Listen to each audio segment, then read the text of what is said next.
Hello everyone, I hope you all are doing great. आपकी बहुत सारे रिक्वेस्ट के बाद we are back with the revision series of November 2024 of the GST. Yes, 1 minute लूंगी मैं आपके कुछ डाउट्स क्लियर करने के लिए, then will directly jump to the supply under GST. सबसे पहला जो कॉमन क्वेश्चन रहता है, हमने एक बार भी जीएसटी नहीं पढ़ा है या फिर हमने पढ़ा था बट अभी बहुत टाइम हो गया पढ़े हुए, we are not able to recall anything. Can we go with this videos? Definitely you can go with this videos because we are going to cover each and every concept in detail along with all the amendments। हम अच्छे से cover करने वाले हैं, but the thing is आपको focus बना के रखना पड़ेगा एंड ट्राई कीजिए जैसे ही चैप्टर खत्म होता है उसके क्वेश्चन फटाफट से कर लीजिए, सो दैट जो भी आपके कंसेप्ट हम क्लास में करेंगे वो अच्छे तरीके से आपके माइंड में फिट हो जाए। नंबर 2, हम कहाँ से पढ़ने वाले हैं? हम कहाँ से पढ़ने वाले हैं? Like we always do, from the study material. This time also will be going with the study material, because study material से पढ़ने का एक जो सेटिस्फेक्शन है वो बहुत अलग लेवल का सेटिस्फेक्शन रहती है उसके बाद। लेकिन ध्यान रखिएगा, कुछ लॉन्ग चैप्टर्स जो हैं उसके लिए मैंने क्या किया है, अननेसेसरी कंटेंट को हटाकर जो इंपॉर्टेंट कंसेप्ट है, सो दैट हमारा टाइम वेस्ट ना हो, वो मैंने एक नोट में कवर कर दिए गए हैं, तो हम वहां से रेफर कर लेंगे along with the amendments. Number 3, हम कैसे कवर करने वाले हैं, क्या फटाफट गोएंगे, किस स्पीड पे जाएंगे, बहुत सारे क्वेश्चंस रहते हैं। तो मैं आपको बता दूं कुछ ऐसे चैप्टर जो कि बेस है जीएसटी का and which are very important for your exam, like supply under GST हो गया, नंबर 2 आईटीसी हो गया। ऐसे वाले चैप्टर्स को I am not going to cover with the very high speed. हम क्या करेंगे, 2 पार्ट बनेंगे, 2 पार्ट में करेंगे। I am not going to say कि 45 मिनट्स 1 आवर में मैं सप्लाई करा दूंगी, नहीं।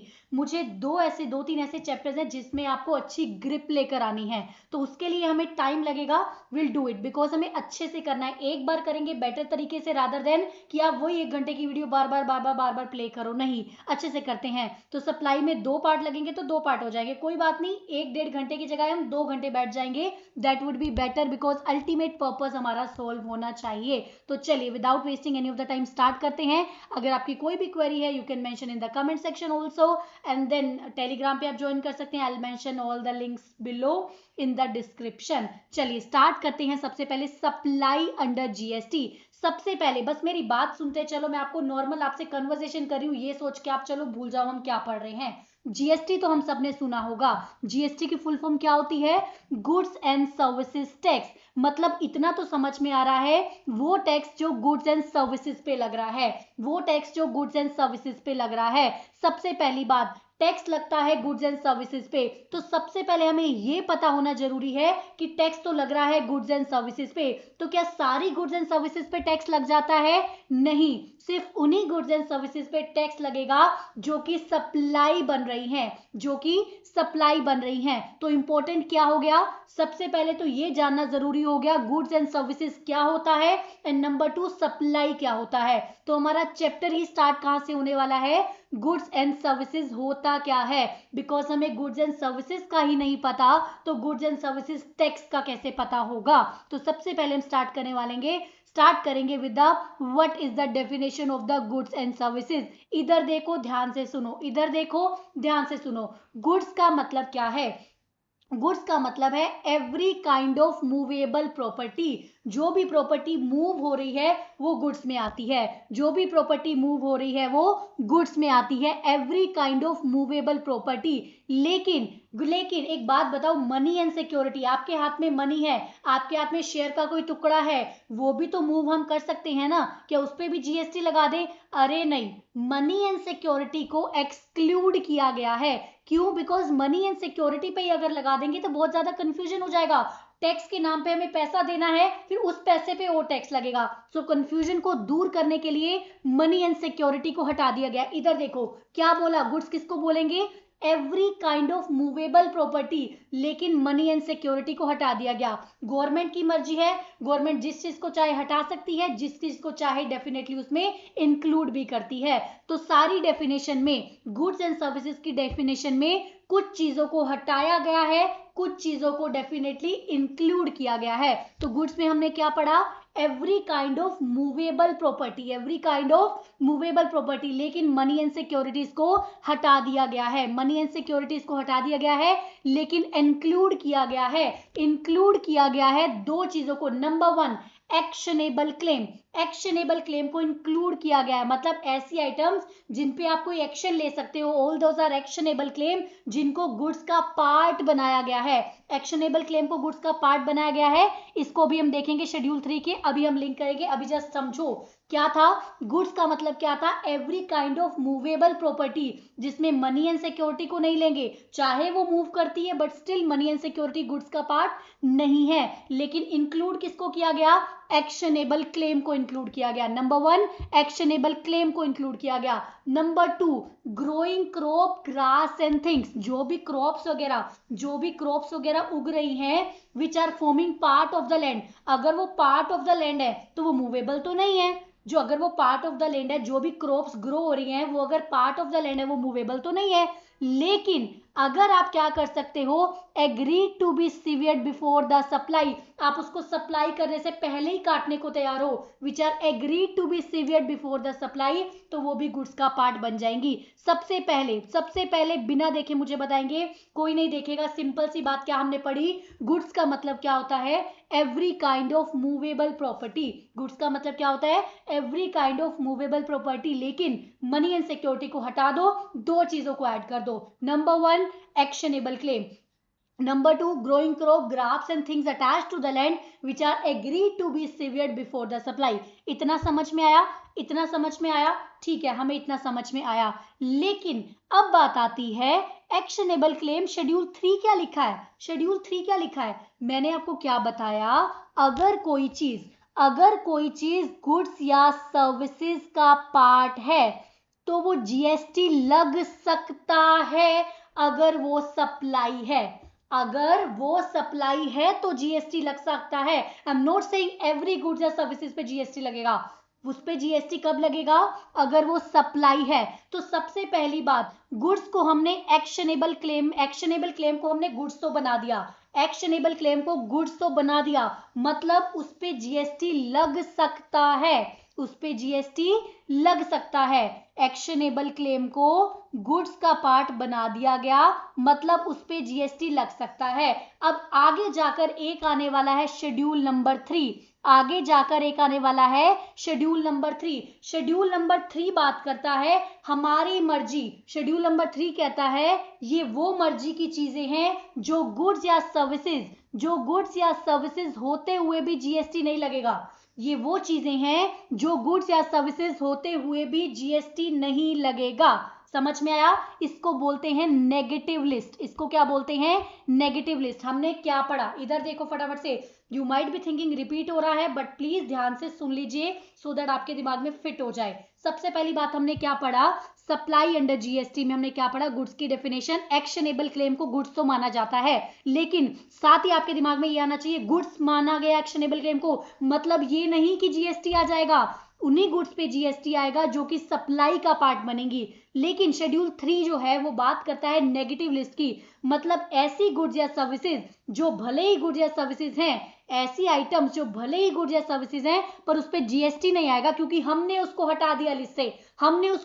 लिस्ट से, उसमें है actionable claim. Oh my God, क्या हो गया, अब आपको यहां तक क्लियर होना चाहिए, एक्शनेबल क्लेम गुड्स तो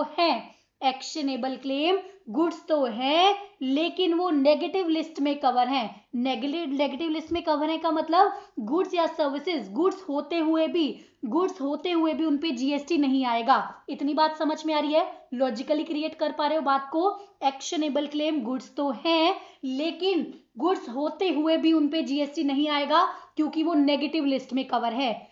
अब यहां पर एक्सेप्शन है, सारी एक्शनेबल क्लेम नेगेटिव लिस्ट में कवर नहीं है, सारे एक्शनेबल क्लेम नेगेटिव लिस्ट में कवर नहीं है, उससे भी कुछ एक्सेप्शन दे दिया गया। उन्होंने बोला एक्शनेबल क्लेम नेगेटिव लिस्ट में है एक्सेप्ट कुछ को छोड़कर, मतलब नेगेटिव से भी नेगेटिव कर दिया गया, नेगेटिव लिस्ट से अगर हटा दिया गया तो नेगेटिव क्या होता है, पॉजिटिव होता है। याद करने का तरीका, अगर किसी चीज को नेगेटिव लिस्ट से भी हटा दिया गया, नेगेटिव लिस्ट का मतलब उस पर जीएसटी आएगा ही नहीं, वो सप्लाई ही नहीं है, लेकिन नेगेटिव लिस्ट से भी हटा दिया गया एक्सेप्ट इनको छोड़कर, बाकी नेगेटिव लिस्ट में कवर है, किसी चीज को नेगेटिव लिस्ट से भी हटा दिया गया मतलब वो सप्लाई के दायरे में आ जाएगी आएगी उस पे जीएसटी लग जाएगा। अब वो आइटम कौन कौन सी हैं? वो आइटम पहले हुआ करती थी lottery, betting and gambling. Lottery, betting and gambling मतलब इन तीनों पे एक्शनेबल क्लेम। ये एक्शनेबल क्लेम ऐसे हैं जो कि शेड्यूल 3 में कवर नहीं है, मतलब शेड्यूल 3 से बाहर कर दिया गया है उनको, मतलब इन पे जीएसटी आएगा, सप्लाई होगा। लास्ट टाइम अमेंडमेंट डाल के क्या बोला गया? इसके अलावा 3 चीजों को और ऐड किया गया, casino, horse racing and online money gaming. Casino, horse racing and online money gaming को ऐड किया गया है। तो अब 6 एक्शनेबल क्लेम हमारे पास हैं जो कि नेगेटिव लिस्ट से बाहर है, मतलब जिस पे जीएसटी लगेगा। Lottery, betting, gambling, lottery, betting, gambling, casino, horse racing, online money gaming. Casino, horse racing and online money gaming. I hope आपको समझ में इतना आया होगा। सारी चीजें हम कवर करेंगे। जो भी आपके माइंड में डाउट आ रहा है, अभी डाउट क्लियर करो, अपने हटाओ, सिर्फ सुनो मैं क्या बोल रही हूँ। Everything will be covering it in each detail, her detail में कवर करने वाले हम बात। तो गुड्स की डेफिनेशन तो आपको समझ में आ गई। इधर देखो फटाफट से, गुड्स का मतलब क्या? भूल जाओ, बुक है सामने, मेरी तरफ देखो। गुड्स का मतलब क्या? Every kind of movable property excludes every kind of movable property. Money and security को हटा दो, इंक्लूड करो 2 चीजों को, एक्शनेबल क्लेम। एक्शनेबल क्लेम करते ही माइंड में शेड्यूल 3 होना चाहिए कि शेड्यूल 3 क्या बोलता है? एक्शनेबल क्लेम नेगेटिव लिस्ट में कवर है, मतलब नेगेटिव लिस्ट का मतलब वो सप्लाई का पार्ट नहीं बनेंगे, लेकिन वहां पे कुछ एक्सेप्शन दी गई है, मतलब जिन आइटम्स को नेगेटिव लिस्ट से भी हटा दिया गया उनके ऊपर जीएसटी आएगा। पहले था लॉटरी, बेटिंग, गैम्बलिंग, अभी online money gaming, horse racing and casino इसमें आ जाता है। अब बात आती है, ये जो इन्होंने 3 आइटम्स ऐड किया है, इसका इंपैक्ट सिर्फ यहां पर नहीं है, इसका इंपैक्ट बहुत जगह पड़ेगा। टाइम ऑफ सप्लाई पे पड़ेगा, वैल्यू ऑफ सप्लाई पे पड़ेगा, बहुत जगह पड़ेगा। जहां जहां आएगा वहां मैं वहां ये सब चीजें रिवाइज कराऊंगी आपको, सो दैट जब हम अपने एंड चैप्टर पे पहुंचे, जहां जहां एक्शनेबल क्लेम आपने पढ़ा होगा, आपको पूरा एक्शनेबल क्लेम एक जगह पर याद आ जाना चाहिए कि यस ये एक्शनेबल क्लेम है, कोई भी item I will be able to crack it. उसके बाद आते हैं सर्विसेज की डेफिनेशन क्या कहती है। सर्विसेज की डेफिनेशन बोलती है, सर्विसेज का मतलब क्या? Anything other than goods. Goods के अलावा कुछ भी हो वो सर्विसेज का पार्ट बन जाएगा। गुड्स के अलावा कुछ भी हो वो सर्विसेज का पार्ट बन जाएगा। एक बात बताओ, अगर हम देखें land and building, land and building तो गुड्स में कवर नहीं है क्योंकि वो मूवेबल नहीं है, तो एनीथिंग अदर देन गुड्स का मतलब लैंड एंड बिल्डिंग भी इसका पार्ट बन रहा है। बाकी उससे रिलेटेड सप्लाई क्या है वो हम देखेंगे, जीएसटी पे क्या इंपैक्ट है वो हम देखेंगे टाइम आने पे। तो सर्विसेज का मतलब क्या हुआ? Anything other than goods. Money and securities को हटा दो, लेकिन यहां भी कुछ चीजों को ऐड करो अगर यूज ऑफ द मनी कर रहे हो। एक बात बताओ, अगर मनी का यूज करने के लिए पैसा दिया जा रहा है, पैसा itself is not a services, money itself is not a goods और सर्विसेज, लेकिन अगर किसी ने आपको पैसा यूज करने को दिया और उसके बदले आप उसको कुछ दे रहे हो, कंसिडरेशन, उसके बदले आप कंसिडरेशन दे रहे हो, आपने मुझे बोला कि मुझे पैसे दे दीजिए, पैसा तो गुड्स सर्विसेज में कवर ही नहीं है तो जीएसटी नहीं आएगा, लेकिन मैंने बोला मैं आपको पैसा दे रही हूँ, मैं आपको सर्विसेज दे रही हूँ कुछ, तो मुझे उसके बदले कुछ दीजिए, उस सर्विसेज के बदले कुछ कंसिडरेशन दीजिए, तो वो क्या हो जाएगा? Use of the money. Use of the money वो सर्विसेज में कवर है। मनी एंड सिक्योरिटी सर्विसेज की डेफिनेशन में नहीं कवर है, लेकिन अगर मनी का यूज करने को दिया, मैंने आपको सर्विसेज दी, ठीक है पैसा ले जाओ यूज करो, लेकिन मुझे उसके बदले कुछ चाहिए आपसे, तो वो क्या है? यूज ऑफ द मनी के रिगार्डिंग सर्विसेज हैं। तो कौन सी एक्टिविटीज को सर्विसेज का पार्ट बना दिया गया? Use of the money. Number 2, अगर आप मनी को कन्वर्ट करा रहे हो एक फॉर्म से दूसरे फॉर्म में, एक डिनोमिनेशन से दूसरे डिनोमिनेशन में, एक करेंसी से दूसरी करेंसी में। फॉर एग्जांपल आपने 500 का नोट देके 2000 का नोट जो पहले आता था फॉर एग्जांपल आपने दिया और 500 500 के 4 नोट लिए, आपने क्या कराया? डिनोमिनेशन बदलवा दिया, ठीक है, आपने पैसा देके डॉलर लिया, आप करेंसी चेंज करा रहे हो, मतलब अगर आप क्या कर रहे हो? कन्वर्जन, मनी कन्वर्जन की सर्विसेज ले रहे हो, उसके ऊपर जो एक्स्ट्रा चार्ज आ रहा है वो उस सर्विसेज का पार्ट बनेगा। Money and securities are not a part of the goods and services, but अगर मनी का यूज करने के बदले कुछ दिया जा रहा है, कन्वर्ट करने के बदले कुछ दिया जा रहा है, तो वो सर्विसेज का पार्ट बन जाएगा, जहां पर सेपरेट कंसिडरेशन चार्ज हो। बैंक आपको बोल रहा है ठीक है आपको डीडी तो बना देंगे, हम डीडी बना देंगे बट उसके बदले चार्जेस लगेंगे, तो वो आपको कन्वर्जन की सर्विसेज दे रहे हैं, वो आपको कन्वर्जन की सर्विसेज दे रहे हैं, एक फॉर्म से दूसरे फॉर्म में कन्वर्ट करने की सर्विसेज दे रहे हैं, तो वो सर्विसेज का जो चार्ज है जिसपे सेपरेट कंसिडरेशन लिया गया है वो सर्विसेज में कवर हो जाएगा। आई होप आपको डेफिनेशन अच्छे से क्लियर हो गई होगी। I am not going to go with very high speed मुझे डिटेल में समझाना है ये चैप्टर। सो पेशेंस रखो, टाइम आधा घंटा एक्स्ट्रा लगेगा, बट ट्रस्ट मी आपको बाद में जो मजा आने वाला है क्वेश्चन करते हुए, आपको यूं चीजें क्लिक होंगी। सबसे पहली बात, बिना देखे फटाफट से बिना देखे फटाफट से माइंड में रिकॉल करते हैं, चलो याद करते हैं बिना देखे। गुड्स एंड सर्विसेज, सबसे पहले गुड्स का मतलब क्या? गुड्स का मतलब every kind of movable property, every kind of movable property. Money and security को हटा दीजिए, कुछ चीजों को ऐड करना है। नंबर 1, एक्शनेबल क्लेम को गुड्स में ऐड करना है। एक्शनेबल क्लेम से मेरे माइंड में आता है शेड्यूल 3। शेड्यूल 3 से दूसरी बात माइंड में आती है, शेड्यूल 3 क्या है? वो बात करता है नेगेटिव लिस्ट के बारे में। मतलब चाहे गुड्स एंड सर्विसेज तो हैं, बट वो सप्लाई का पार्ट नहीं बनेंगी, उसको नेगेटिव लिस्ट में डाला गया है। क्या सारे एक्शनेबल क्लेम को नेगेटिव लिस्ट में डाला गया? नहीं, कुछ को हटाकर। लॉटरी, बैटिंग, गैम्बलिंग पहले था, अभी casino, horse racing and the online money gaming को ऐड कर दिया गया है। सर्विसेज का मतलब क्या है? Anything other than goods or services. Money and security को हटा दो, दो चीजों को ऐड करो, use of the money and conversion of the money from one form to another, one denomination to another, one currency to another currency, जिसके लिए separate consideration charge किया गया है। आई होप आपको ये बातें समझ में आ गई होंगी। दिस इज इंपॉर्टेंट पार्ट, ध्यान रखिएगा। आई होप लिंक कर पा रहे हो अब आप लिंक कर पा रहे हो, नहीं तो डाउट क्या रहता है जिसने एक बार पढ़ा हुआ, अरे यार शेड्यूल 3 में भी एक्शनेबल क्लेम था, यहां भी एक्शनेबल क्लेम है, मुझे नहीं समझ आ रहा। बट अभी आपको पूरा का पूरा क्लियर हो गया होगा। चलिए, इतनी बात आई होप आपको समझ में आ गई होगी। अब हमें पता चला कि गुड्स या सर्विसेज क्या होती हैं। हमें ये तो पता चला गुड्स या सर्विसेज क्या होती हैं, लेकिन गुड्स या सर्विसेज को सप्लाई बनाना भी जरूरी है। गुड्स या सर्विसेज को सप्लाई बनाना भी जरूरी है। अब सप्लाई कैसे बनेगा? सप्लाई कैसे बनेगा फटाफट से वो देखते हैं। गुड्स या सर्विसेज की सप्लाई कैसे बनेगी वो देखते हैं। सप्लाई का मतलब क्या? Section 7 talks about the supply. Section 7 बात करता है, एक एक करके हम बात करेंगे। सेक्शन याद रखना इतना जरूरी नहीं है, कंसेप्ट को समझना जरूरी है, सो इधर ध्यान दीजिए। सप्लाई बात करता है, हम क्या बोलेंगे? गुड्स या सर्विसेज तो हमें पता चल गया कि गुड्स या सर्विसेज को सप्लाई बना सकते हैं, लेकिन सप्लाई कब बनेगा? सबसे पहले वो बोलता है, अगर गुड्स या सर्विसेज को क्या किया गया है, any which ways, any form में, गुड्स या सर्विसेज को आपने किसी भी फॉर्म में किसी को दिया है, सप्लाई किया है, गुड्स या सर्विसेज को किसी भी फॉर्म में आपने सप्लाई किया है, sale, transfer, barter exchange, lease, licence, rental, disposal, नाम आपने कुछ भी किया हो, नाम आपने गुड्स का कुछ भी दिया हो, जस्ट आपने सप्लाई किया है। आप ये नहीं कह सकते मैंने सेल नहीं करा, मैंने बार्टर करा है, मैंने ट्रांसफर करा है, मैंने लीज करा है, कुछ भी नाम दिया हो, सप्लाई होना जरूरी है। अगर गुड्स या सर्विसेज का मतलब, गुड्स या सर्विसेज का क्या है? सप्लाई किया है, किसी भी फॉर्म में सप्लाई किया हो, किसी भी फॉर्म में सप्लाई किया हो, लेकिन दो एलिमेंट और ऐड कर दो। पहली बात तो सप्लाई होना जरूरी है, गुड्स या सर्विसेज को आपने सप्लाई किया हो। दूसरी बात, उसके लिए कंसिडरेशन लेना जरूरी है, उसके लिए कुछ चार्ज करना जरूरी है। नंबर 2, वो बिजनेस में होना जरूरी है। ध्यान रखना, जीएसटी लगाने का जो पर्पस है वो बिजनेस वालों पे लगाने के लिए है, पर्सनल ट्रांजैक्शंस पे नहीं लगाने का पर्पस है। मतलब जो बिजनेस ट्रांजैक्शन हैं उनको कवर करने के लिए सप्लाई जीएसटी लाया गया है। तो अब आप इतना ध्यान सुनो, सप्लाई का मतलब क्या? अब आप सिंपल सी बात सोचो, माइंड में सोचो, सप्लाई का मतलब क्या? गुड्स या सर्विसेज अगर किसी को दी हैं, किसी भी फॉर्म में दी हैं, किसी भी फॉर्म में दी हैं, लेकिन वो मेरा बिजनेस होना चाहिए, लेकिन वो मेरा बिजनेस होना चाहिए। नंबर 2, मैंने उसके बदले कुछ कंसिडरेशन चार्ज किया है। तो 7(1)(a) क्या बात करता है?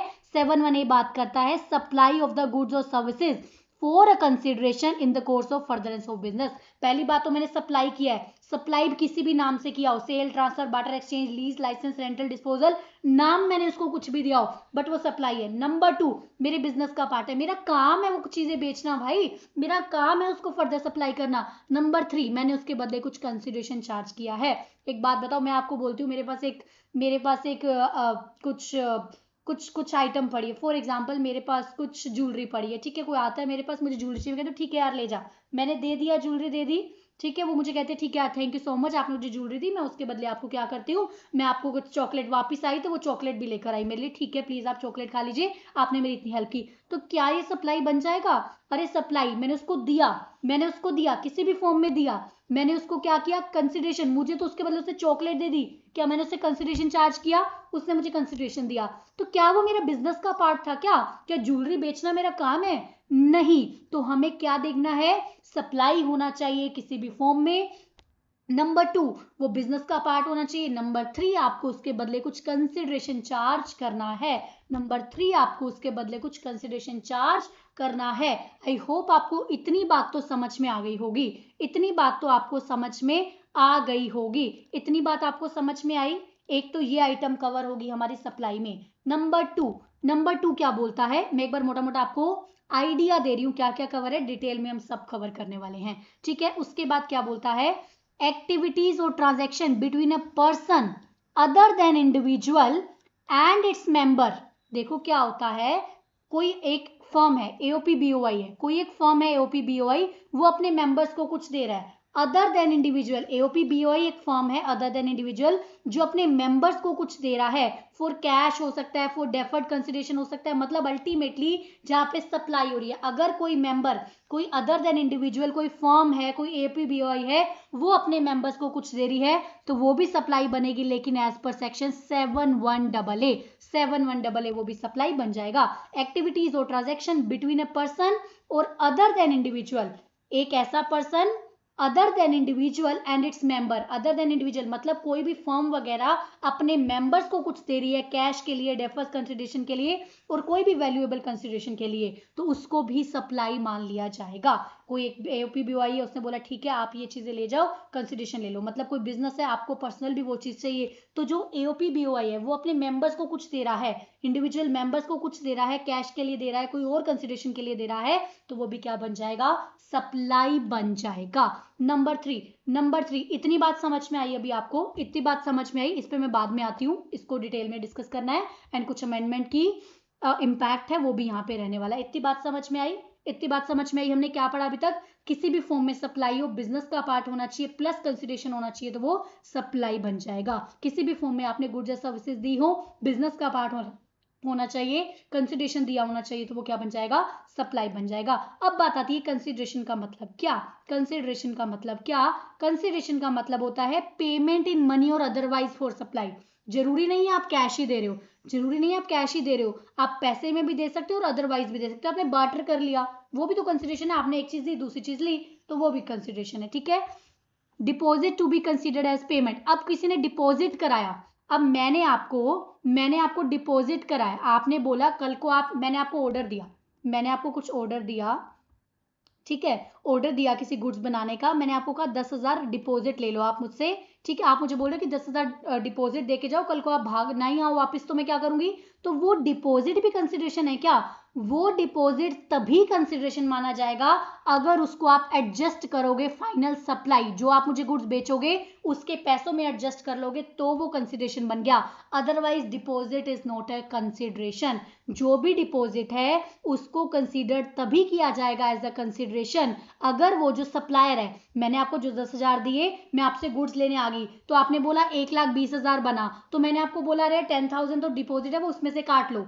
10,000 तो डिपॉजिट है उसमें से काट लो, मैं आपको बैलेंस 1,10,000 देकर जाती हूँ। तो वो जो 10,000 था वो डिपॉजिट क्या हो गया, अप्लाई हो गया टुवर्ड्स द सप्लाई। जो सप्लाई आपने एक्चुअल में मुझे करनी है उसके टुवर्ड्स अप्लाई हो गया डिपॉजिट, तो अल्टीमेटली ये डिपॉजिट भी कंसिडरेशन बन जाएगा, डिपॉजिट भी कंसिडरेशन बन जाएगा। उसके बाद मॉनिटरी वैल्यू इफेक्ट और एनी फॉरबेरेंस इफेक्ट, मतलब कोई मॉनिटरी वैल्यू इफेक्ट कर रहे हो, मैंने आपको बोल दिया कि ठीक है आप यहाँ बिजनेस मत करना, आपके यहाँ पे रहने से मेरा बिजनेस इंपैक्ट होता है, आपका आगे ठेला लगा हुआ है, मेरा बिजनेस इंपैक्ट होता है, नहीं आप पैसे ले जाओ, जाओ यहाँ से, चलो यहाँ से निकलो, ऐसे बोल दिया किसी को तो क्या होगा, ऐसा बोल दिया तो वो भी एक एक्ट है ना, वो भी कुछ कंसिडर, वो सर्विसेज दे रहा है मुझे कुछ ना करने की, कुछ सहन कर रहा है, उसका भी काम खराब हो रहा है, तो मतलब monetary value of any act, of कोई भी एक्ट कर रहे हो उसकी मॉनिटरी वैल्यू भी कंसिडरेशन मानी जाती है। अगर कुछ नहीं कर रहे, कुछ सहन कर रहे हो, उसके बदले भी आपने जो दिया वो भी कंसिडरेशन माना जाएगा, चाहे बाय रेसिपिएंट और एनी अदर पर्सन, दे कोई भी रहा हो, जरूरी नहीं कि मैंने सप्लाई किया तो मैं ही आपको दूं,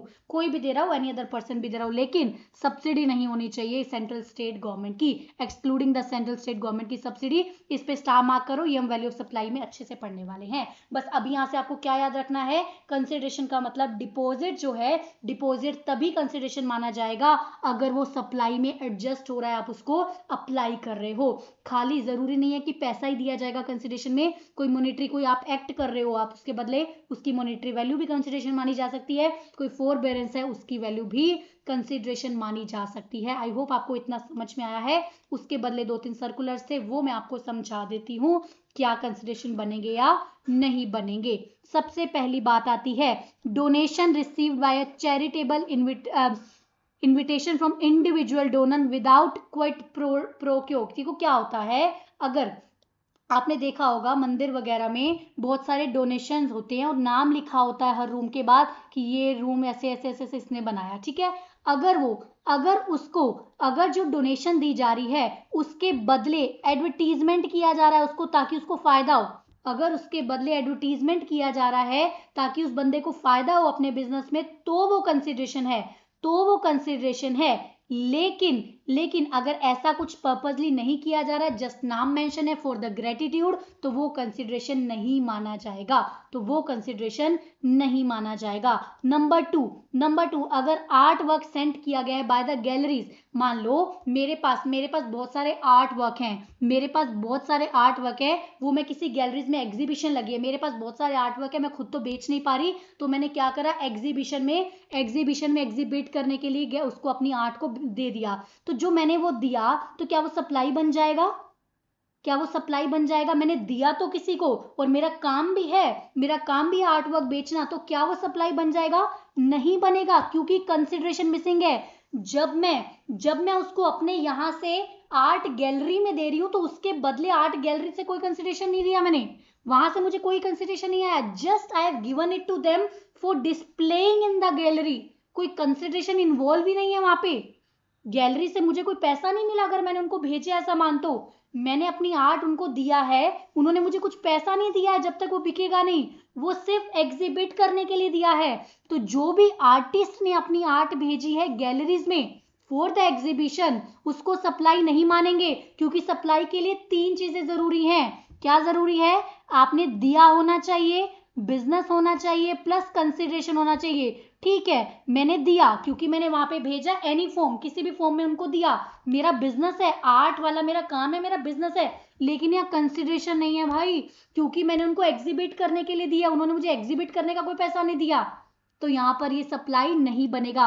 अगर आपको कोई भी क्वेश्चन आता है, मेरी बात ध्यान से सुनो, अगर आपको कोई भी क्वेश्चन आता है वो ये पूछता है इज इट सप्लाई और नॉट, तो आपको 3 चीजें चेक करनी है। धीरे धीरे हम और भी चीजें देखेंगे, बट सिंपल फर्स्ट इंस्टेंस में आपको ये चीज चेक करनी है, क्या वो किसी भी फॉर्म में सप्लाई है, क्या वो फर्दरेंस ऑफ बिजनेस का पार्ट है, नंबर 3 क्या उस पर कंसिडरेशन है। अगर ये तीनों है वो तभी सप्लाई बनेगी, आगे और भी चीजें आएंगी, बट अगर ये तीनों है तभी सप्लाई बनेगी। तो यहाँ पे वो चीज फेल हो गई, क्यों फेल हो गई?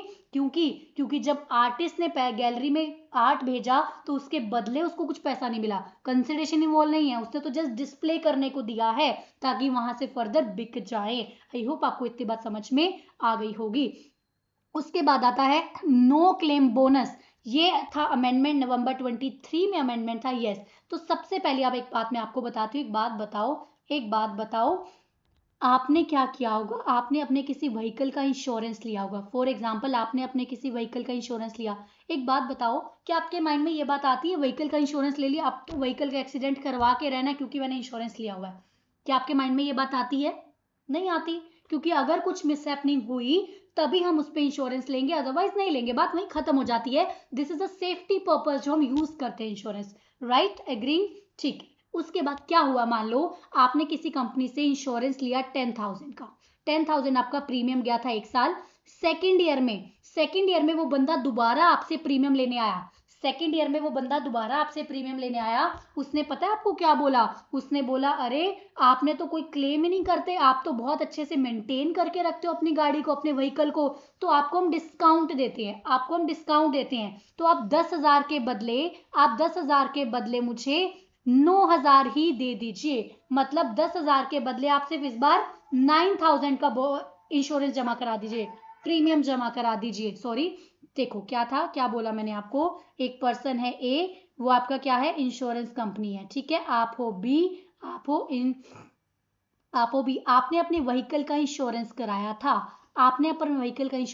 था, ईयर 1 में ईयर 1 में वो आपसे 10,000 ले गया, लेकिन आपका कोई भी मिसहैपनिंग नहीं हुई by God grace. Next year वो आपके पास आया तो उसने आपको बोला आप तो बहुत अच्छे से व्हीकल मेंटेन करते हो, तो इस बार आपको डिस्काउंट दिया जाएगा। अब आप 10,000 के बदले वही कवर आप लोगे, उसी कवर को हम आपको देंगे सिर्फ 9,000 में। हम 9,000 में आपको देंगे क्योंकि आप हमें बहुत ट्रबल में नहीं डालते हो। तो अब आप क्या बोलोगे? अब क्वेश्चन क्या अराइज हुआ, ये जो 1,000 है इसका नाम दिया जाता है no claim bonus. No claim bonus मतलब आपने कुछ क्लेम नहीं किया, उसकी जगह आपको कुछ डिस्काउंट मिल गया, इसका नाम क्या दे दिया गया? No claim bonus. अब एक बात बताओ, नो क्लेम बोनस आपको दे दिया गया, तो ये जो 1,000 रुपए का आपको बेनिफिट मिला, ये जो 1,000 रुपए का आपको बेनिफिट मिला, क्या आपने जानबूझकर ये सर्विसेज दी? अरे मुझे नहीं एक्सीडेंट नहीं करना, कुछ नहीं होना चाहिए, कुछ नहीं होना चाहिए, मैंने आपको सर्विसेज दी कुछ एक्सीडेंटल क्लेम ना करने की, इसलिए 1,000 का बेनिफिट मिला। क्या ऐसी इंटेंशन थी यहाँ पर? क्या ऐसा कुछ इंटेंशन था? ऐसा कोई इंटेंशन नहीं था। It's just a discount, it's just a discount that is given to you due to your loyalty and the maintenance of the vehicle. उसकी वजह से आपको एक्स्ट्रा डिस्काउंट दिया गया। तो ये क्वेश्चन लोगों ने क्या डाला, अब ये जो मुझे 1,000 का बेनिफिट मिला, तो क्या ये मैं इसका सप्लायर बन गया? क्या मैं इसका सप्लायर बन गया? मैंने आपको कोई सर्विसेज दी, उसके बदले मुझे 1,000 का बेनिफिट मिला एज अ कंसिडरेशन, क्या ये मान लें? नहीं। तो ये सर्कुलर क्या क्लियर किया गया, बाद में ये क्लियर किया गया, no claim bonus offered by the insurance company. मतलब जो इंश्योरेंस कंपनी ने आपको 1,000 रुपए का बोनस दिया है, इंश्योरेंस कंपनी ने जो आपको 1,000 रुपए का बोनस दिया गया है, no supply of the services. ये 1,000 आपको इसलिए नहीं दिया गया कि आपने कोई सर्विसेज दी है, आपने कोई सर्विसेज दी है इंश्योरेंस कंपनी को ना बोनस क्लेम करने की, ऐसा कुछ नहीं है। It's just a discount that has been given to you. तो ये जो 1,000 है ये सप्लाई नहीं माना जाएगा from the insured to the insurance company, ऐसा कुछ नहीं है। इट्स जस्ट अ डिस्काउंट, वो डिस्काउंट आपका वैल्यू सप्लाई में डिडक्ट हो जाएगा, जो कि हम आगे जाके पढ़ेंगे। आई होप आपको ये बातें समझ में आ गई होंगी। हमने अभी तक क्या पढ़ा? फटाफट से इधर आ जाइए। हमने अभी तक क्या पढ़ा है? मैं इसको करती हूँ ब्लैंक पेज, आप मेरे साथ देखेंगे। हमने पढ़ा फटाफट से 2 मिनट में रिवाइज। जीएसटी लगता है गुड्स एंड सर्विसेज पे अगर वो सप्लाई बनती है। पहले मुझे देखना होगा गुड्स एंड सर्विसेज किसको कहते हैं, फिर देखना होगा सप्लाई किसको कहते हैं। गुड्स एंड सर्विसेज, गुड्स बोलता है every kind of movable property except money and security, लेकिन दो चीजों को ऐड किया गया, actionable claim, growing crops, grass and things attached to the land which has agreed to be severed before the supply। लेकिन actionable claim को मैंने कुछ शेड्यूल 3 मार्क किया था, मतलब शेड्यूल 3 आगे जाके आने वाला है, जो ये बताएगा भले ही कोई आइटम गुड्स एंड सर्विसेज का पार्ट है, बट स्टिल उसको हम जीएसटी नहीं लगाएंगे, उसको सप्लाई नहीं मानेंगे, लेकिन उसमें एक्शनेबल क्लेम कवर है। सारे एक्शनेबल क्लेम कवर नहीं है, मतलब सारे एक्शनेबल क्लेम गुड्स तो हैं, सारे एक्शनेबल क्लेम गुड्स तो हैं, लेकिन सप्लाई सिर्फ वही है जो नेगेटिव लिस्ट से हटा दिए गए। सारे एक्शनेबल क्लेम गुड्स तो हैं, बाकी due to the negative list सिर्फ 6 ही एक्शनेबल क्लेम ऐसे हैं जो कि सप्लाई बनेंगे। पहले था लॉटरी, बेटिंग, गैम्बलिंग, अभी आ गया horse racing, casino and the online money gaming. Services का मतलब anything other than goods, money and security को हटा दीजिए। दो चीजों को ऐड किया गया, यूज ऑफ द मनी, या फिर आपने मनी का कन्वर्जन कराया, any form any currency one denomination to another, जिसके बदले आपसे सेपरेट कंसिडरेशन चार्ज किया जा रहा है। तो ये हो गया था हमारा गुड्स एंड सर्विसेज। अब गुड्स एंड सर्विसेज सप्लाई कब बनेगी? सप्लाई कब बनेगी गुड्स एंड सर्विसेज? सप्लाई तब बनेगी अगर आपने उसको किसी भी फॉर्म में किसी को दिया है, plus business, furtherance of business में होना जरूरी है, प्लस कंसिडरेशन उसके ऊपर होना जरूरी है। अगर ये तीनों चीजें कवर हैं तभी वो आपका सप्लाई का पार्ट बनेगी और उस पर जीएसटी लगेगा till the time we have studied. उसके बाद और भी चीजें आएंगी वो हम देखेंगे, अभी इतना समझो। उसके बाद अगर कोई फर्म है, OP, BOE other than individual है, वो अपने इंडिविजुअल पर्सन को कुछ सर्विसेज दे रही है, गुड्स दे रही है, जिसके बदले कंसिडरेशन चार्ज करिए किसी भी फॉर्म में, तो वो भी सप्लाई का पार्ट बन जाएगा। आई होप आपको इतना समझ में आ गया। कंसिडरेशन में ये याद रखना, जो डिपॉजिट है वो तभी कंसिडरेशन बनता है अगर आपने उसको अप्लाई किया है। जो डिपॉजिट है वो तभी कंसिडरेशन बनता है अगर आपने उसको अप्लाई किया है। अब आ जाइए इस चार्ट के ऊपर, very very very important chart, and इस बार इस चार्ट का बहुत इंपॉर्टेंस बढ़ जाएगा। पहले हमने सबने पढ़ा है, but due to this actionable claim इसका बहुत सारा इंपैक्ट आने वाला है। सबसे पहली बात सुनिए, इंपोर्ट ऑफ सर्विसेज। मुझे सबसे पहले यहाँ पे ये क्लियर करना है, मैंने यहाँ पे इंपोर्ट ऑफ सर्विसेज तो लिया है, but why not import of goods? Import of goods यहाँ पे क्यों नहीं लिया मैंने?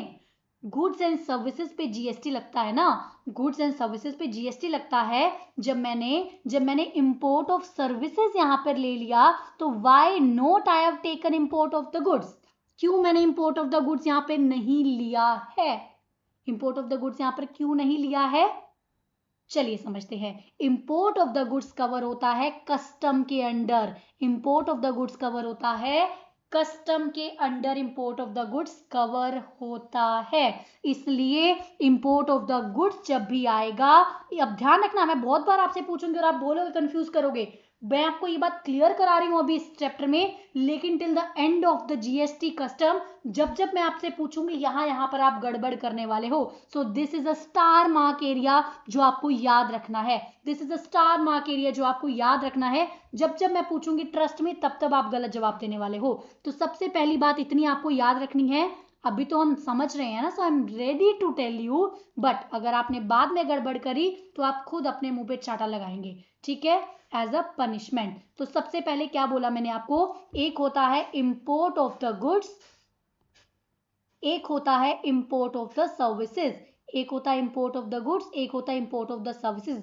चार्ट में सिर्फ import of the services cover है, why, because import of the goods जो है वो कस्टम में जाता है, इंपोर्ट ऑफ द गुड्स जो है वो कस्टम में जाता है। अब 1 मिनट का पोज देके इसको अपने माइंड में फिट करो 10 सेकंड में। दूसरा मेरा क्वेश्चन आने वाला है जिसका आंसर साथ साथ आप मुझे कमेंट सेक्शन में करोगे, साथ साथ आप मुझे कमेंट सेक्शन में आंसर करोगे। एक्शनेबल क्लेम हमारे लिए क्या है, एक्शनेबल क्लेम हमारे लिए क्या है, गुड्स का पार्ट है या सर्विसेज का पार्ट है, एक्शनेबल क्लेम हमारे लिए क्या है, गुड्स का पार्ट है या सर्विसेज का पार्ट है, मुझे बताइए। एक्शनेबल क्लेम हमारे लिए क्या है, गुड्स का पार्ट है या सर्विसेज का पार्ट है, गुड्स का पार्ट है, क्योंकि हमने गुड्स की डेफिनेशन में उसको ऐड किया है एक्शनेबल क्लेम को। नंबर टू, अगर मैंने एक्शनेबल क्लेम में फॉर एग्जांपल, एक एग्जांपल था ऑनलाइन मनी गेमिंग, मैंने किसी बाहर की कंट्री से कोई बढ़िया साइट से गेम वगैरह मनी गेमिंग खरीदी, मैं कुछ प्ले कर रही हूँ ऑनलाइन मनी गेमिंग, तो मुझे एक बात बताओ, ऑनलाइन मनी गेमिंग है तो एक्शनेबल क्लेम का पार्ट, जो कि अल्टीमेटली गुड्स हैं, जो कि अल्टीमेटली क्या है, गुड्स हैं। तो मुझे एक बात बताओ, actionable claim is the goods, right, जिसपे लगना चाहिए इंपोर्ट के टाइम पे कस्टम लगना चाहिए, तो क्या यहाँ पे एक्शनेबल क्लेम कवर होगा, क्या एक्शनेबल क्लेम जीएसटी में कवर होगा? सबसे पहली बात मैं आपको बता रही हूँ, क्या एक्शनेबल क्लेम जीएसटी में कवर होगा? अगर मैंने उसका इंपोर्ट किया है, import of the actionable claim तो कस्टम में जाना चाहिए, क्योंकि वो गुड्स का पार्ट है और गुड्स को तो कस्टम डील करता है। एक बात बताओ, ये जो ऑनलाइन मनी गेमिंग वगैरह आप कर रहे हो, ऑनलाइन आप कुछ भी कर रहे हो, एक्शनेबल क्लेम्स वगैरह, क्या ये कभी भी कस्टम स्टेशन पे आने वाली हैं चीजें? आपने तो ऑनलाइन लेके उड़ा दिया उन चीजों को, जब आपने ऑनलाइन मनी गेमिंग करी, क्या वो चल के कस्टम स्टेशन पे आएगी क्या? Not possible. तो क्या बोला गया, भले ही एक्शनेबल क्लेम गुड्स हैं, लेकिन अगर उनका इंपोर्ट है तो वो कस्टम में नहीं, वो जीएसटी में ही कवर होने वाला है, वो जीएसटी में ही कवर होने वाला है। आई होप आपको इतना पॉइंट समझ में आ गया होगा, वो जीएसटी में ही कवर होने वाला है। तो पहले हम exclusively import of the service लिखते थे, तो यहाँ पे आपको ध्यान रखना पड़ेगा कि क्या होगा, यहाँ पर एक्शनेबल क्लेम भी आ जाएगा। इतनी बात समझ में आई, इतनी बात समझ में आई, भले ही वो एक्शनेबल क्लेम है, इंपोर्ट हो रहा है, कस्टम में जाना चाहिए, गुड्स का पार्ट है, बट स्टिल स्पेसिफिकली बोला गया कि एक्शनेबल क्लेम को इंपोर्ट के केस में भी गुड्स में ही गवर्न किया जाएगा। इतनी बात समझ में आई। अब नेक्स्ट पॉइंट पे आ जाओ, इंपोर्ट ऑफ द सर्विसेज पे, इंपोर्ट ऑफ द सर्विसेज पे आ जाओ। अब सबसे बड़ी बात आती है इंपोर्ट ऑफ द सर्विसेज, इसको भूल जाओ, इस पार्ट को भूल जाओ, अभी इस पार्ट को भूल जाओ, विद कंसिडरेशन पे आ जाओ। अगर कोई सर्विसेज का इंपोर्ट किया गया है, अगर कोई सर्विसेज का इंपोर्ट किया गया है, तो वो कब सप्लाई बनेगा? अभी तक हमने 2 आइटम पढ़ी सप्लाई में। सबसे पहली बात, किसी भी फॉर्म में हो, कंसिडरेशन होना चाहिए, फर्दरेंस होना चाहिए, इट्स फाइन, वो सप्लाई बन जाएगा। लेकिन अगर सर्विसेज का इंपोर्ट किया गया है, सप्लाई के केस में, आप कह रहे हो सप्लाई के केस में मैंने किसी को कुछ दिया था तो जीएसटी लगता था, अरे लाने पे भी जीएसटी लग रहा है, यस, लाने पे भी जीएसटी लगता है। Import of the services, import of the services, लाने पे भी जीएसटी लगता है। अगर आपने सर्विसेज का इंपोर्ट किया है विद कंसिडरेशन, ध्यान रखना, अगर आपने सर्विसेज का इंपोर्ट किया है विद कंसिडरेशन, चाहे वो बिजनेस के लिए किया हो, चाहे वो नॉन बिजनेस के लिए किया हो, तो वो सप्लाई तो डेफिनेटली बन रही है। अगर आपने कुछ सर्विसेज का इंपोर्ट किया है बाहर से फॉर कंसिडरेशन, आपने पैसा दिया है, फिर चाहे अपने बिजनेस पर्पस के लिए किया हो, चाहे नॉन बिजनेस पर्पस के लिए किया हो, वो डेफिनेटली सप्लाई तो है, वो डेफिनेटली सप्लाई तो है। अब एक बात बताओ, जैसे मैंने आपको एक चीज बताया था कि कोई भी आइटम गुड्स एंड सर्विसेज है, दैट डजंट मीन कि वो डेफिनेटली सप्लाई बन जाएगी, राइट? कोई आइटम गुड्स या सर्विसेज है तो जरूरी नहीं वो गुड्स एंड सर्विसेज आ गई तो वो सप्लाई ही बन गई, नहीं, वो गुड्स एंड सर्विसेज आ गई, सप्लाई बन गई, तो भी अगर गवर्नमेंट ने उसको एग्जाम्प्ट नहीं किया तो उस पर जीएसटी जाएगा, अदरवाइज नहीं जाएगा। तो अभी तक हमने क्या पढ़ा? अगर आपने सर्विसेज का इंपोर्ट किया है, क्वेश्चन में आपको कहीं भी इंपोर्ट ऑफ द सर्विसेज दिख जाता है, प्लस आपने चेक करना है क्या उसका कंसिडरेशन है, यस कंसिडरेशन है, तो फिर तो आपने आंख बंद करके, अगर वो पूछता है क्या ये सप्लाई है, क्या ये सप्लाई है, यस इट इज सप्लाई, चाहे वो बिजनेस के लिए हो, चाहे वो नॉन बिजनेस के लिए हो। ठीक है, आपने कुछ सर्विसेज ली, चाहे वो बिजनेस के लिए ली, चाहे वो नॉन बिजनेस के लिए, प्रोवाइडेड आपने कंसिडरेशन दिया है तो वो सप्लाई तो बन जाएगा। लेकिन अगर वो आपसे ये पूछते हैं क्या ये टैक्सेबल सप्लाई है, क्या ये टैक्सेबल सप्लाई है, वो हमें सोचना पड़ेगा। ध्यान रखना, सप्लाई अगर कोई चीज है, that doesn't mean it is a taxable supply. Supply can be taxable supply as well as exempt supply. आंखें बंद होके, अंधाधुंध होके सप्लाई पे टिक तो कर दिया है, बट टैक्सेबल सप्लाई पे टिक मत करना। अगर कोई भी सर्विसेज का इंपोर्ट किया है फॉर अ कंसिडरेशन, चाहे वो बिजनेस के लिए हो, चाहे वो नॉन बिजनेस के लिए हो, सप्लाई तो वो है, मतलब सप्लाई तो वो है, जीएसटी तो इस पे आ सकता है। लेकिन गवर्नमेंट ने क्या बोला, अगर वो not in furtherance of business है, आपने लिया बाहर से लेकिन बिजनेस के लिए नहीं लिया, आपने पर्सनल कोई कुछ इंपोर्ट कर लिया, नेटफ्लिक्स वगैरह कुछ आपने पर्सनल कोई चीज ले ली, तो वो बिजनेस के लिए नहीं है, तो वो क्या है, तो वो एग्जम्प्टेड है। वो बिजनेस के लिए नहीं है, वो क्या है, एग्जम्प्टेड है। लेकिन अगर आपने बिजनेस के लिए इंपोर्ट किया है तो वो टैक्सेबल सप्लाई है, तो वो क्या है, टैक्सेबल सप्लाई है। आई होप आपको इतना समझ में आया होगा। क्या बोला हमने, अगर सर्विसेज इंपोर्ट की जा रही है, पहली बात, चाहे बिजनेस के लिए हो, चाहे वो नॉन बिजनेस के लिए, सप्लाई तो वो बनेगी, सप्लाई तो वो बनेगी। ध्यान रखना, मैंने बोला सप्लाई बनेगी, टैक्स लगेगा कि नहीं लगेगा ये नहीं बोला, सप्लाई तो वो बनेगी। लेकिन अगर आपने नॉन बिजनेस के लिए की है तो वो नॉन टैक्सेबल, मतलब एग्जाम्प्ट सप्लाई है, एग्जाम्प्ट किया गया उसको, एग्जाम्प्ट सप्लाई है। अगर आपने बिजनेस के लिए किया है तो उस पर जीएसटी आएगा। लेकिन एक बात बताओ, जीएसटी तो देता है सेलर, नॉर्मली तो जीएसटी देता है सेलर, नॉर्मली जीएसटी देता है सेलर।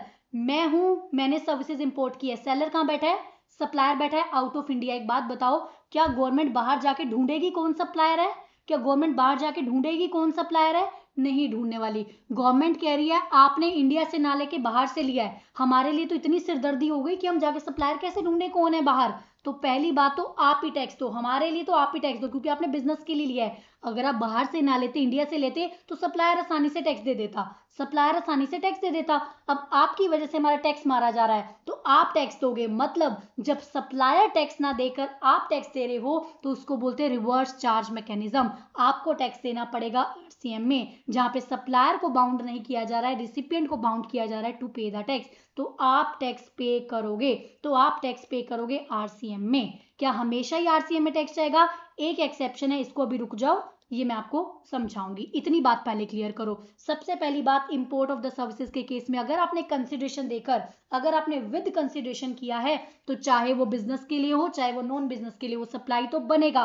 बट क्या वो एग्जाम्प्टेड है या टैक्सेबल है, वो देखना पड़ेगा। अगर आपने नॉन बिजनेस के लिए किया है, दैट इज एग्जाम्प्टेड, बिजनेस के लिए किया तो टैक्सेबल। अब बहुत लॉजिकल पॉइंट है, सेलर टैक्स दे रहा है, सेलर बाहर बैठे, गवर्नमेंट को कोई मतलब नहीं है, बाहर का बंदा कौन आपको पैसे, कौन आपको सर्विसेज दे रहा है। गवर्नमेंट कहती है अगर आप इंडिया से लेते तो हमारा टैक्स तो आसानी से सप्लायर भर देता, आपने दिया नहीं, आपके ऊपर टैक्स लगेगा, तो आप किस में दोगे, आरसीए में। इसलिए यहाँ पे बोला गया आरसीए में tax. Everything is logical if you get into a good discussion, अच्छे से आप समझते हो तो बहुत लॉजिकल है चीजें। तो आरसीए में टैक्स जाएगा, हमेशा ही आरसीए में टैक्स जाएगा। एक एक्सेप्शन है यहाँ भी, क्या, अगर OIDAR हम पढ़ेंगे आगे जाके, online information database access and retrieval services, अगर वो इंडिया में कोई नॉन टैक्सेबल ऑनलाइन रिसिपिएंट को सर्विसेज देता है तो वो लाइबल है देने को। बाकी सब केसेस में हम लाइबल हैं, क्योंकि हम अभी टैक्सेबल है ना, हम जीएसटी में रजिस्टर्ड हैं, तो हमें आरसीए में टैक्स देना है, हमें आरसीए में टैक्स देना है। अभी तुम बिजनेसमैन है, आप बिजनेसमैन ले रहे हैं, आरसीए में टैक्स देंगे। वहीं अगर OIDAR बाहर वाला कोई बंदा सर्विसेज दे रहा है नॉन टैक्सेबल ऑनलाइन रिसिपिएंट को, तो वो वो फॉरवर्ड चार्ज में टैक्स देगा, अदरवाइज हम आरसीएम में टैक्स देने वाले हैं। आई होप आपको इतनी बात तो क्लियर हो गई होगी। हमने अभी तक क्या पढ़ा, गुड्स एंड सर्विसेज की डेफिनेशन। नंबर 2, सप्लाई किस किस को कहते हैं। सबसे पहली बात हमने नॉर्मल सप्लाई देख ली कि किसी भी फॉर्म में दिया होना चाहिए, कंसिडरेशन होना चाहिए, बिजनेस होना चाहिए। नंबर 2 हमने देख लिया अगर अदर देन इंडिविजुअल कोई अपने मेंबर्स को कुछ दे रहा है वो हो गया। नंबर 3 हमने देखा अगर इंपोर्ट किया जा रहा है सर्विसेज का विद कंसिडरेशन तो वो भी क्या बन जाएगा, चाहे वो बिजनेस के लिए हो चाहे वो नॉन बिजनेस के लिए हो, वो सप्लाई तो डेफिनेटली बन जाएगा, वो सप्लाई तो डेफिनेटली बन जाएगा। देखो इट्स बीन 44 मिनट्स, अभी तक हमारा बहुत कम पोर्शन हुआ है, तो please I request you supply वाले चैप्टर को प्लीज बिल्कुल भी स्किप मत कीजिए। आपको जितना मर्जी आता हो आप एक बार ये चैप्टर अच्छे से देख लेना, बाकी चैप्टर हम स्पीड से ही करने वाले हैं, बाकी चैप्टर हम उसी स्पीड से करेंगे जिस स्पीड की रिक्वायरमेंट है, बट ट्रस्ट मी इस चैप्टर में कोई भी लूप होल ना रहे, इस चैप्टर में कुछ ऐसा नहीं रहना चाहिए जिससे आपके मार्क्स कट जाएं, तो प्लीज अच्छे से कीजिएगा, ठीक है। इतनी बात समझ में आई, इतनी बात हमें समझ में आ गई। अब पहली बात आती है हमने अब तक क्या पढ़ा, हमने अब तक ये पढ़ा था कि जब भी आप सप्लाई कर रहे हो उसके 3 कंपोनेंट होने चाहिए, कि आपने किसी भी फॉर्म में सप्लाई किया हो, प्लस बिजनेस हो प्लस कंसिडरेशन हो, तो ये सप्लाई तो बन जाएगा। लेकिन लोगों ने बहुत इसका फायदा उठाना शुरू किया, बिना कंसिडरेशन के बोलते थे अरे हमने तो कंसिडरेशन दिया ही नहीं, हमने तो बिना विदाउट कंसिडरेशन दिया है तो इस पे सप्लाई नहीं बनेगा तो जीएसटी नहीं आएगा। अब गवर्नमेंट ने बोला अच्छा तुम ज्यादा समझदार बनते हो, इधर आओ। गवर्नमेंट ने बोला हम एक ऐसा शेड्यूल लेकर आ रहे हैं जिसमें अगर विदाउट कंसिडरेशन कोई सप्लाई की गई है तो वो सप्लाई तभी मानी जाएगी अगर वो शेड्यूल 1 में कवर है। अब मेरी बात ध्यान से सुनना, क्वेश्चन अगर आपके पास आता है एग्जाम में और उसमें सबसे पहले चेक करना क्या वो विदाउट कंसिडरेशन है, तो वो सप्लाई सिर्फ तभी बनानी है, भूल जाओ जो हमने किया था। अगर विदाउट कंसिडरेशन है, क्वेश्चन में कोई कंसिडरेशन ही नहीं दिया गया है, तो वो सप्लाई तभी बनेगी अगर वो शेड्यूल 1 में कवर है।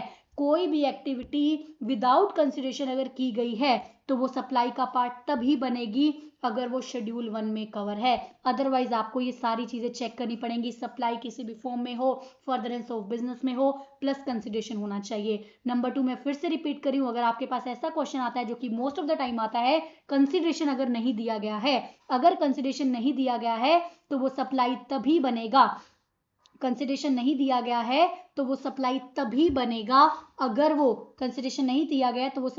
बनेगा, अगर वो शेड्यूल 1 में कवर है, अदरवाइज वो नहीं बनेगी सप्लाई। इतनी बात आई होप आपको समझ में आएगी, ये पॉइंट मैं कवर कराऊंगी शेड्यूल 1 के साथ, अभी इसको मार्क कर लीजिए। आई होप आपको इतना पॉइंट आपको समझ में आ गया होगा।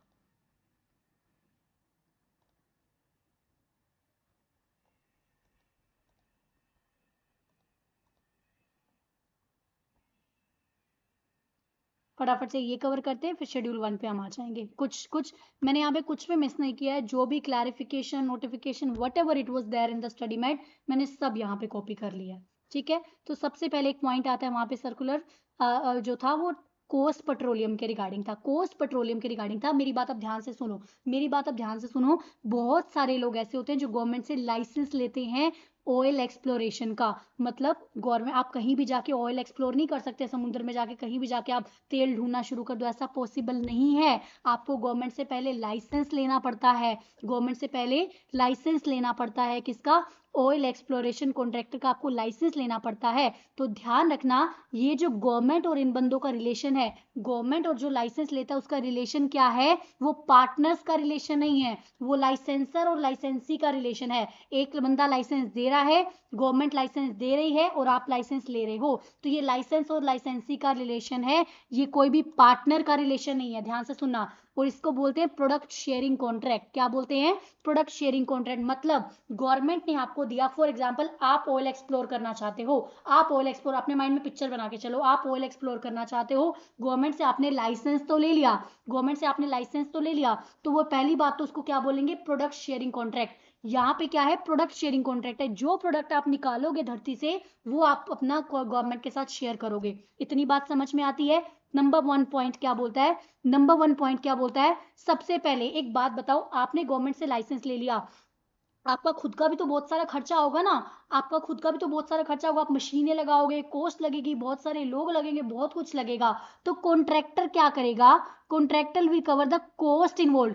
सबसे पहले जो भी आएगा, मान लो आपने बहुत सारा तेल निकाला, बहुत सारा तेल निकाला, आपने ऑयल एक्सप्लोर कर लिया, आप सबसे पहले कहोगे ये ऑयल तो मैंने एक्सप्लोर कर लिया, लेकिन इस ऑयल को एक्सप्लोर करने में मेरा बहुत सारा पैसा लगा है। तो सबसे पहले आप क्या करोगे, उसमें से अपना कॉस्ट कवर करोगे, जो भी बिक के आएगा उसमें से आप अपना कॉस्ट कवर करोगे, उसको बोलते हैं कॉस्ट पेट्रोलियम। ध्यान रखना, उसको क्या बोलते हैं, कॉस्ट पेट्रोलियम बोलते हैं।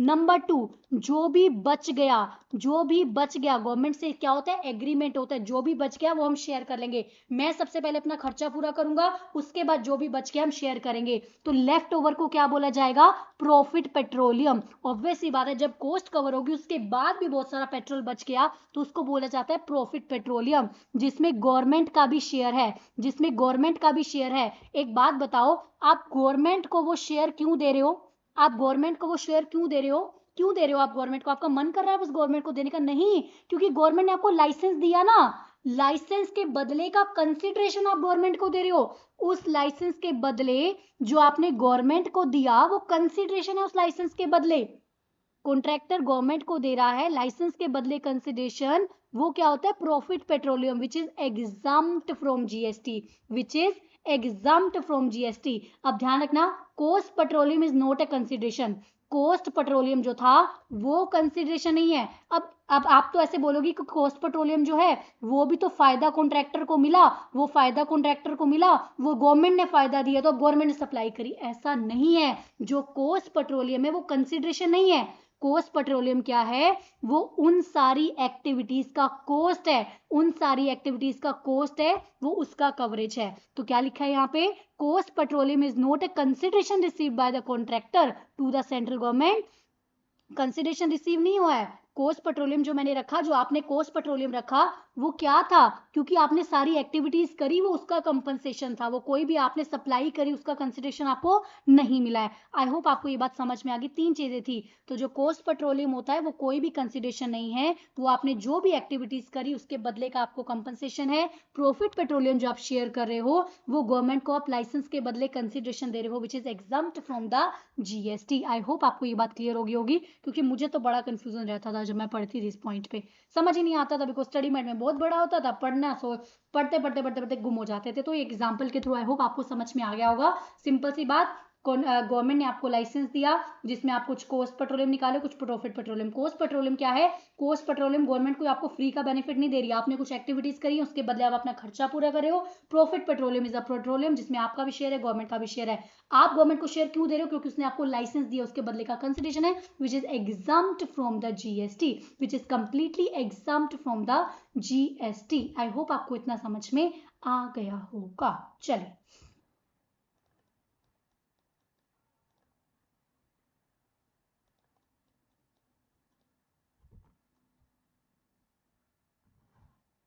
उसके बाद आता है लैंडिंग ऑफ द सिक्योरिटी। उसके बाद क्या आता है, लैंडिंग ऑफ द सिक्योरिटी। देखो क्या होता है, एक होता है लैंडर जो अपनी सिक्योरिटी को लैंड करना चाह रहा है, दूसरा होता है बोरोअर, बोरोअर होता है जो सिक्योरिटीज को उधार में लेना चाह रहा है। तो अब डायरेक्ट तो बोरोअर और लेंडर जाके बात नहीं करते हैं, आपने देखा होगा there is always a platform, there is always a platform जहां पे सिक्योरिटीज का डीलिंग होता है, तो उसको बोलते हैं अप्रूव्ड इंटरमीडियरी, उसको क्या बोलते हैं, अप्रूव्ड इंटरमीडियरी। तो लेंडर क्या करेगा, लेंडर अपनी सिक्योरिटी, जिसके पास बहुत सारी सिक्योरिटीज हैं, वो सिक्योरिटीज किसको देगा, इंटरमीडियरी को देगा, और वहीं बोरोवर है वो इंटरमीडियरी से क्या करेगा, सिक्योरिटीज उधार में ले लेगा। अब एक बात बताओ, लेंडर जिसने सिक्योरिटीज उधार में दी, जिसने सिक्योरिटी लेंड करी, उसको लैंडिंग फीस भी तो मिलनी चाहिए ना, सिक्योरिटी लेंड करी तो उसको लैंडिंग फीस भी तो मिलनी चाहिए, तो उसको मिलेगी लैंडिंग फीस।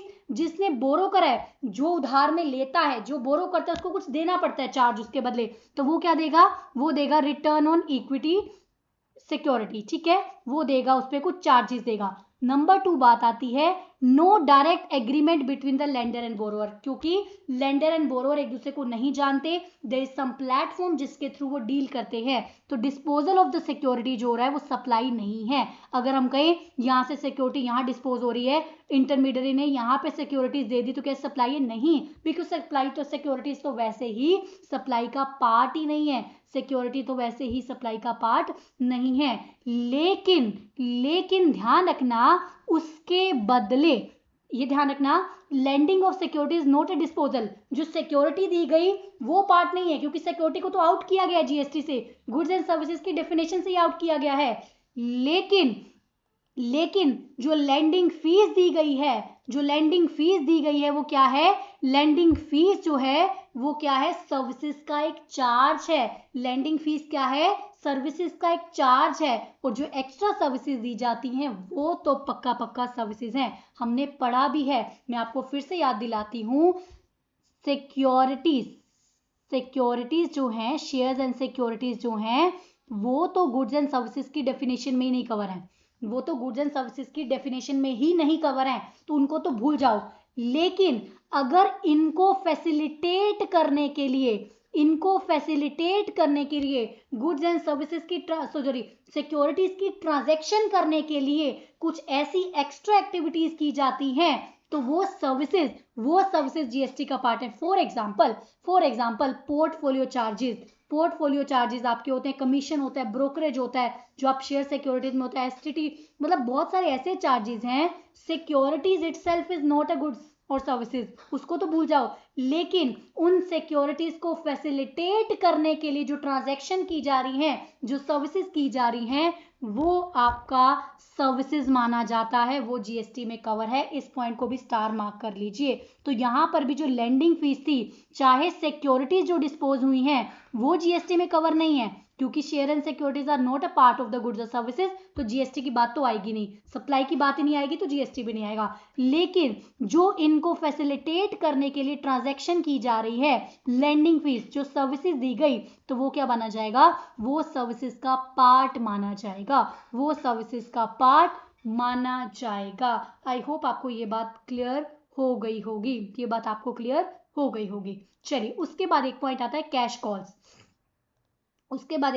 है cash call in joint ventures. ये बहुत सिंपल पॉइंट है, नहीं मैं बताऊंगी तो भी आपको समझ में आएगा। कैश कॉल क्या है? एक कैश कॉल है जॉइंट वेंचर।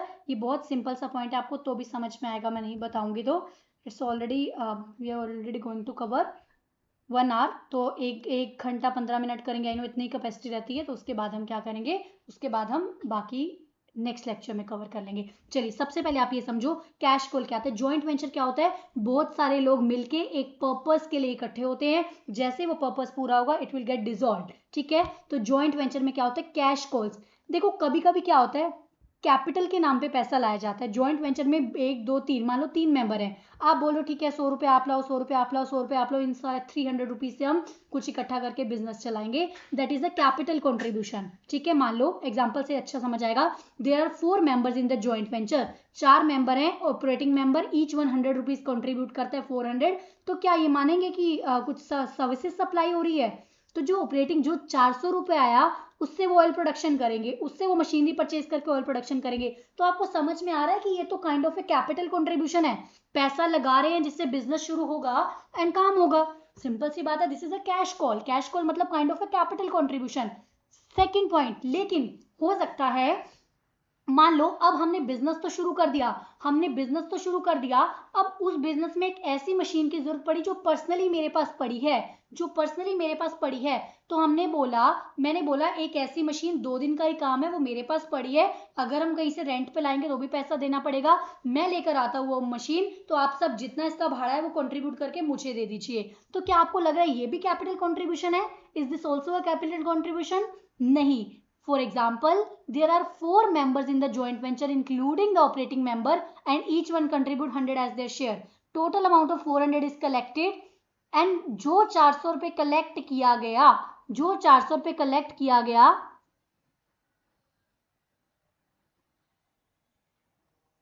तो ऑपरेटिंग मेंबर अपनी मशीन यूज कर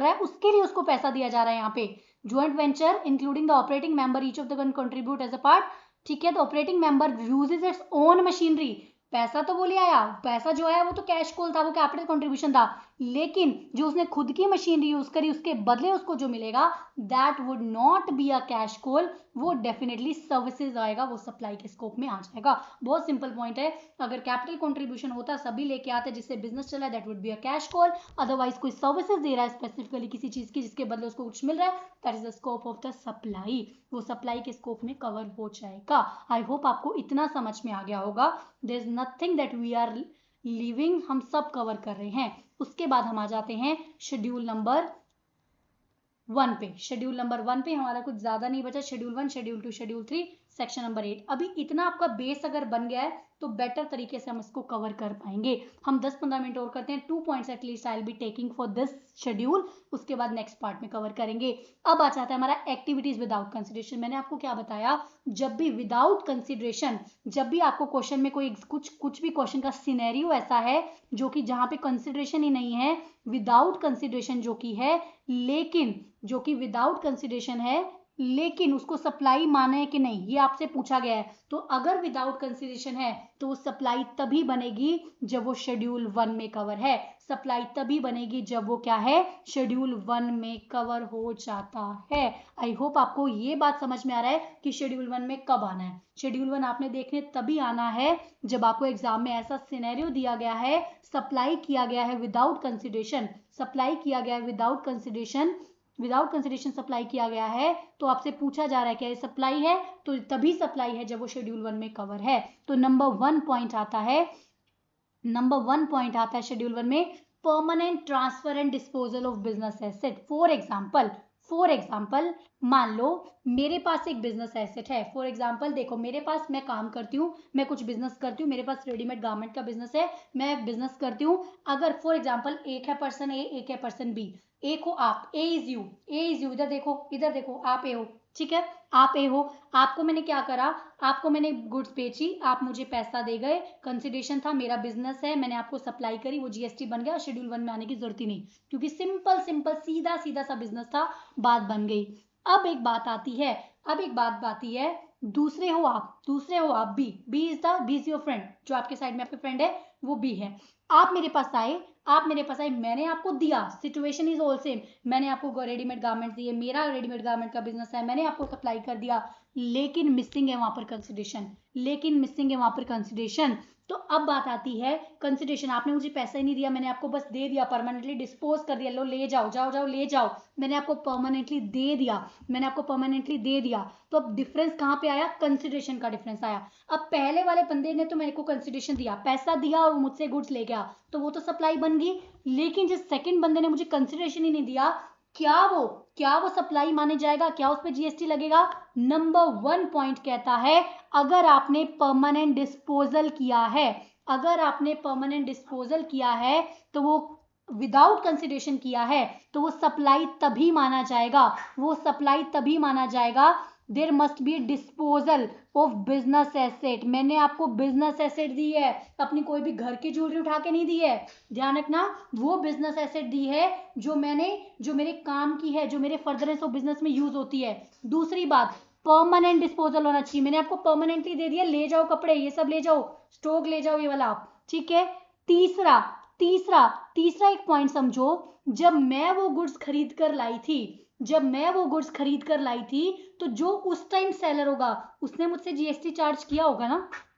मान लो मैं थी, मेरी बात सुनो, अब मेरी बात ध्यान से सुनो, मैं भी तो हूं, मैं आगे किसी से गुड्स खरीद के लाई थी तो सारी कंडीशन पूरी हो रही थी, सप्लाई था, फर्दरनेस ऑफ बिजनेस में था उसके लिए, ठीक है, सी ने मुझे बेचा था, सप्लाई था, फर्दरनेस ऑफ बिजनेस था, कंसिडरेशन था, उसने तो मुझसे जीएसटी चार्ज कर लिया, क्योंकि उसने तो मुझसे जीएसटी चार्ज करी है, वेरी सिंपल, जीएसटी उसने मुझसे ले लिया। अब मैं जब आपको दे रही हूं, मैं आपको परमानेंट भी दे रही हूं, विदाउट कंसिडरेशन भी दे रही हूं, ठीक है, बिजनेस की एसेट दे रही हूं, लेकिन थर्ड पॉइंट क्या है, मैंने जब उसको परचेज किया था तो क्या मेरे को टैक्स लगा था, बिल्कुल लगा था। जब मैंने इसको परचेज किया था, मैंने उस पर टैक्स दिया था, तो मैंने उस टैक्स का बेनिफिट भी लिया होगा, फॉर एग्जाम्पल इतना समझना, जब आप बिजनेस में हो, गुड्स को परचेज करते हुए टैक्स देते हो, तो उस टैक्स को आप बेनिफिट ले सकते हो वाइल पेइंग द टैक्स। मान लो मैंने 100 रुपये नेक्स्ट मंथ टैक्स दिया, मान लो मैंने इस महीने गवर्नमेंट को 100 रुपये टैक्स देना है, और मैंने कुछ ऐसी गुड्स खरीदी जिसपे 70 रुपये तो मैं ऑलरेडी किसी को दे के आई हूँ, तो मैंने गवर्नमेंट को सिर्फ 70 रुपये माइनस करके सिर्फ 30 रुपीज पे करना है। मैंने गवर्नमेंट को सिर्फ 30 पे करना है, बिकॉज जितना मैं परचेज पे टैक्स देती हूँ वो मैं माइनस करती हूँ सेल से। तो this is called the ITC लेना, इनपुट लेना। तो सबसे बड़ी बात, अगर जो गुड्स मैं आपको दे रही हूँ उस पे एक टाइम पे मैंने आईटीसी ले लिया, क्योंकि जब मैं खरीद के लाई थी तो सप्लायर ने तो तभी जीएसटी लगा दिया था मेरे ऊपर, और अगले महीने के रिटर्न में मैंने उसका आईटीसी भी ले लिया, बेनिफिट भी ले लिया, फायदा भी ले लिया, क्योंकि मैंने पे किया था। लेकिन आज जब मैं उसको बेच रही हूँ तो विदाउट कंसिडरेशन बेच रही हूँ, तो गवर्नमेंट कह रही है आपने उस टाइम पे उसका फायदा ले लिया, टैक्स का बेनिफिट तो आपने ले लिया, लेकिन मुझे आप कुछ कमा के नहीं दे रहे हो, टैक्स का बेनिफिट ले चुके हो परचेज वाले का, मुझे सप्लाई पे कुछ कमा के नहीं दे रहे हो, क्योंकि आप तो सीधा सीधा बोल रहे हो मैंने तो कोई कंसिडरेशन चार्ज नहीं किया, तो मैं तो सप्लाई में कवर ही नहीं होती, इसलिए आप मुझे कुछ कमा के नहीं दे रहे हो, लेकिन टैक्स का बेनिफिट आपने हमसे ले लिया। लेकिन जब आप परचेज करके लाए थे तो उस परचेज वाले टैक्स का बेनिफिट आपने ले लिया है, ठीक है। तो ये तो बात गलत है। अगर आपने बेनिफिट ले लिया है परचेज का, तो जब भी आप सेल करोगे तो हमें तो उस पर सप्लाई मान के टैक्स लगा कर दीजिए, क्योंकि आप हमसे बेवजह का बेनिफिट नहीं लेकर जा सकते। Very simple point. सबसे पहले आपको ये समझना होगा, जीएसटी में अगर आप रजिस्टर्ड हो तो जितनी भी आप परचेजेस करते हो और उन पे जीएसटी पे करते आते हो, और जितनी भी आप सेल करते हो जब आप उन पे जीएसटी पे करने लगते हो, तो जो परचेज वाला जीएसटी है उसका लेस करके नेट आप पे करते हो गवर्नमेंट को सिर्फ, ठीक है। जब आप वो गुड्स लेकर आए थे तब आपने बोला था कि ठीक है, तब आपने माइनस कर लिया था सप्लाई के टाइम पे, तब आपने माइनस कर लिया था, रिटर्न के टाइम पे आपने उसका आईटीसी ले लिया। अब आप कह रहे हो मैंने सेल तो करा, लेकिन मैंने तो विदाउट कंसिडरेशन सेल किया, तो मतलब वो तो सप्लाई नहीं है, तो अब तो मेरी बात खत्म, मैं फायदा भी ले चुकी हूँ और मुझे गवर्नमेंट को टैक्स पे भी नहीं करना है। गवर्नमेंट कहती है ऐसा नहीं होगा। अगर आपने डिस्पोज किया है, परमानेंट डिस्पोज किया है, और जिसपे आप बाई बेनिफिट ले चुके हो, तो अब चाहे आप विदाउट कंसिडरेशन ही क्यों ना दो, हम उसको सप्लाई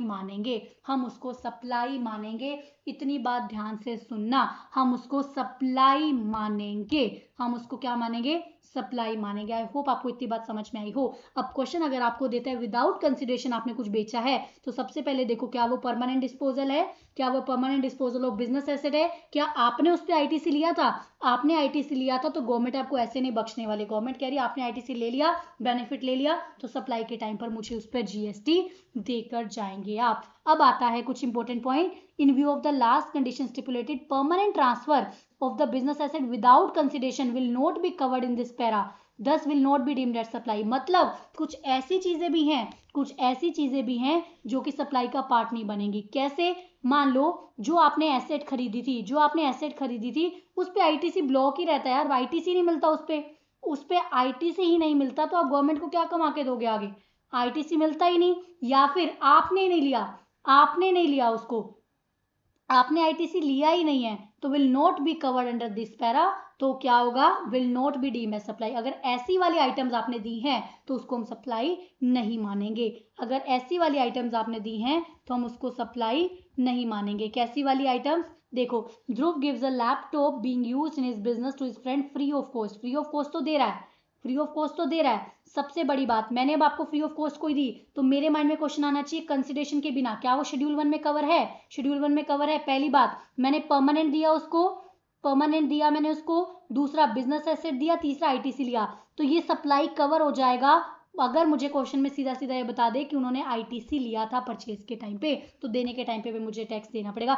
सिंपल सी बात है, गवर्नमेंट कह रही है आपने फायदा लिया तो हमें टैक्स कमा के दो, आपने फायदा नहीं लिया तो ठीक है आप जाने देते हैं हम आपको ऐसे, ठीक है। देखो उसके बाद एक और example, a dealer of AC permanently transfer the motor vehicle free of cost.